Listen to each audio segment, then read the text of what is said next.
चंद्रमा पर चंद्रयान 3 के लैंडिंग को लेकर बड़ा कन्फ्यूज़न है। ये काम करने वाला भारत कौन सा देश बना, दक्षिण ध्रुव पर उतरा या उसके पास पानी खोजेगा या नहीं, क्या काम करेगा, कितने दिन जिंदा रहेगा, इससे देश वैज्ञानिकों, इसरो और आम लोगों को क्या फ़ायदा होगा। इन सारे सवालों के जवाब आइए जानते हैं। चंद्रयान 3 के जरिए चांद पर उतरने वाला दुनिया का कौन सा देश बना भारत। एकदम स्पष्ट है कि भारत चांद पर सॉफ्ट लैंडिंग करने वाला दुनिया का चौथा देश बन चुका है, जबकि दक्षिण ध्रुव के पास उतरने वाला पहला देश बन चुका है। इससे पहले अमेरिका ने 11 सॉफ्ट लैंडिंग की, उसका स्फीयर 7 यानी दक्षिण ध्रुव के थोड़ा करीब गया था, लेकिन ज़्यादातर चांद की भूमध्य रेखा के आसपास और 2 उत्तरी गोलार्ध की तरफ थे। रूस ने 8 सॉफ्ट लैंडिंग की है, सभी भूमध्य रेखा के आसपास या फिर उत्तरी गोलार्ध के करीब थे।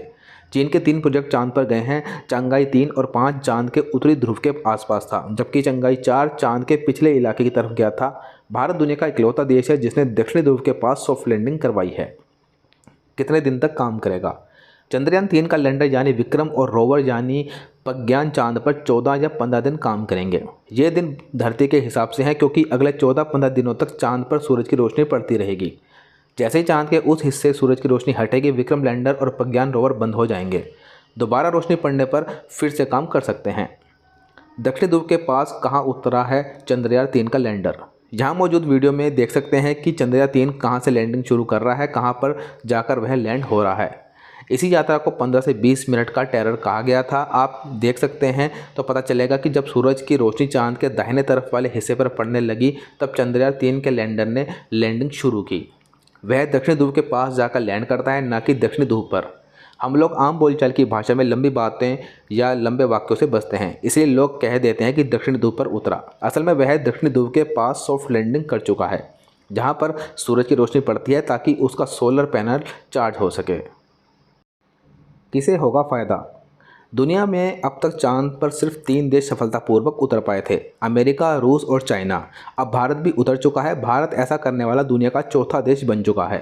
देश का नाम दुनिया भर में ऊंचा हुआ क्योंकि सॉफ्ट लैंडिंग की टेक्निक खुद बनाना और उसे सफलतापूर्वक पूरा करना ये किसी देश के लिए आसान काम नहीं होता। अब तो भारत चांद दक्षिण ध्रुवीय इलाके में पहुंचने वाला पहला देश भी बन चुका है। इसरो को चंद्रयान 3 की सफलता ने इसरो का नाम नासा और यूरोपियन स्पेस एजेंसी के बराबर कर दिया। इसरो अपने किफ़ायती कमर्शियल लॉन्चिंग के लिए जाना जाता है। अब तक 34 देशों के 424 विदेशी सैटेलाइट्स को छोड़ा जा चुका है। एक ही रॉकेट से 104 सैटेलाइट एक साथ छोड़ चुका है। चंद्रयान 1 ने चांद पर पानी खोजा। चंद्रयान 2 का ऑर्बिट आज भी काम कर रहा है। उसने चंद्रयान 3 के लिए लैंडिंग साइट खोजी। मंगलयान का परचम तो पूरी दुनिया देख चुकी है।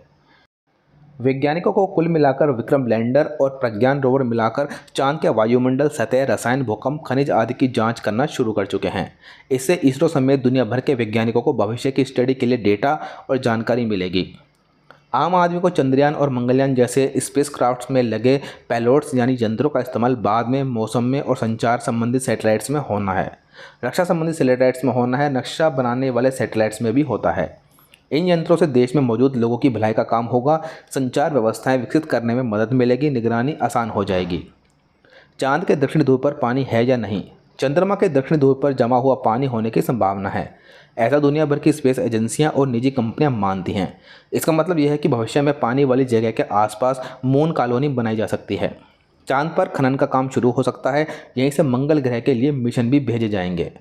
2008 में ब्राउन यूनिवर्सिटी के रिसर्च से पता चला कि चांद पर मौजूद ज्वालामुखीय ग्लास के अंदर हाइड्रोजन फंसा मिला है। 2009 में चंद्रयान 1 में लगे नासा के एक यंत्र ने चांद की सतह पर पानी की खोज की। उसी साल नासा का प्रोब चांद के दक्षिण ध्रुव से टकराया। उसने सतह के नीचे पानी होने की जानकारी दी थी। दक्षिण ध्रुव पर जाना इतना कठिन क्यों है।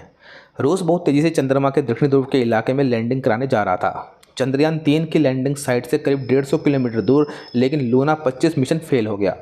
दक्षिण ध्रुव का इलाका बेहद जटिल, खतरनाक है। यहाँ बड़े बड़े और गहरे गड्ढे हैं। वही चंद्रयान 3 सफलतापूर्वक उतर गया, लेकिन चंद्रयान 2 का लैंडर हार्ड लैंडिंग कर गया था। अभी अमेरिका और चीन दोनों ने दक्षिण ध्रुव के लिए मिशन प्लान करके रखा हुआ है। क्या दक्षिण ध्रुव पर बसेंगी इंसानी बस्तियाँ। अमेरिका के defence advance research projects agency की प्लानिंग है कि वो चांद के दक्षिणी ध्रुव के आसपास इंसानी बस्ती बसाए। वह 10 साल से लूनर आर्किटेक्चर प्रोजेक्ट के तहत स्टडी करवा रहा है। आने वाले दशकों में चांद के इस हिस्से में इंसानी बस्ती बनाई जा सकती है। इसके प्रोग्राम मैनेजर माइकल नायक ने कहा कि अगले 10 सालों में चांद की अर्थव्यवस्था दिखाई देने लगेगी। 2035 तक चांद पर कमर्शियल सर्विसेज शुरू हो जाएगी। इसकी शुरुआत आर्टेमिस प्रोग्राम के तहत होगी। इस प्रोग्राम में भारत भी शामिल है।